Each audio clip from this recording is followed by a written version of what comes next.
objetivo é periodicamente estar junto com cada um de vocês, refletindo sobre uma nova temática, sobre um novo trecho bíblico. E eu espero que Deus esteja fortalecendo nossa fé, encorajando-nos para a grande missão a qual Ele colocou sobre nossos ombros, de cuidar do seu rebanho, de cuidar de sua igreja. Eu quero convidar você para meditar comigo no Evangelho segundo Marcos, capítulo 1, versículo 14 ao versículo 20. A palavra do Senhor nos diz: E depois que João foi entregue à prisão, veio Jesus para a Galiléia, pregando o Evangelho do reino de Deus, e dizendo: O tempo está cumprido, e o reino de Deus está próximo. Arrependei-vos e crede no Evangelho.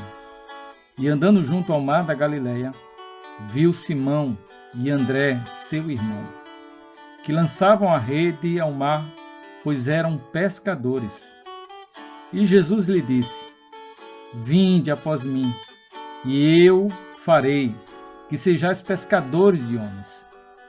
E deixando logo as suas redes, o seguiram. E passando dali um pouco mais adiante, viu Tiago, filho de Zebedeu, e João, seu irmão, que estavam no barco consertando as redes. E logo o chamou. E eles, deixando o seu pai, Zebedeu, no barco com os jornaleiros, foram após ele. Meus queridos, o texto, como percebemos, é um texto narrativo e apresenta para nós a vocação, o chamado dos primeiros apóstolos. Jesus estava iniciando o seu empreendimento, o empreendimento de preparar homens e encarregá-los a serem seus discípulos. Jesus encarregava eles, naquele momento, da mais importante e nobre tarefa que um mortal pode receber da parte de Deus: ser discípulo e fazer novos discípulos. É claro que eles teriam também a missão de apacentar as ovelhas. Esses homens teriam, então, um dúplice encargo. O primeiro encargo de serem discípulos e de replicarem o trabalho do discipulado, fazendo novos discípulos até a parúzia, até o retorno do Senhor. E o trabalho também, mais adiante, de cuidar do rebanho do Senhor, das ovelhas do nosso Deus. Meus amados irmãos, o que podemos extrair desse texto? O que podemos aprender para a nossa liderança? A primeira coisa é que Jesus escolhe homens simples para uma missão especial. A escolha, como sabemos, ela é divina. Não são o currículo, a capacidade intelectual ou o mérito humano o motivo ou a razão da escolha divina. Aprove Deus, durante toda a história, utilizar homens simples, como também de se utilizar de homens versados para fazer conhecida a sua verdade. Em sua simplicidade ou em seu autoconhecimento, todos esses homens não passaram de instrumentos, de porta-voz dos oráculos divinos. Portanto, meus amados irmãos, não subestimamos a capacidade de Deus em utilizar aqueles que são simples, que não têm tanto conhecimento. Tampouco, queridos, que venhamos nos gloriar, que venhamos evitar, queridos, a vanglória por termos um pouco mais de conhecimento, mas que sejamos todos humildes e certo de que o Senhor, Ele é o Deus soberano e que Ele apenas quer se utilizar, se instrumentalizar de cada um de nós.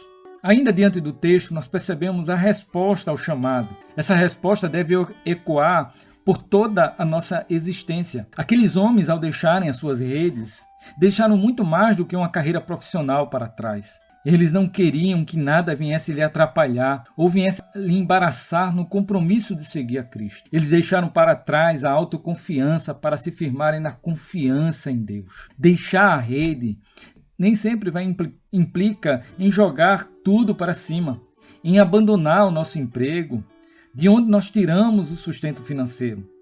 Mas, queridos, deixar a rede aponta para a identificação com o nosso chamado. É quando nós acordamos e aceitamos o sentido para qual Deus nos chamou. É quando nós despertamos para o nosso chamado.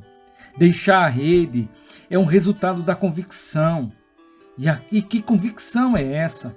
É a convicção de que Ele nos chamou e para que Ele nos chamou. Que essa convicção ela esteja a cada dia viva sobre o seu coração, sobre a sua mente, meu amado irmão.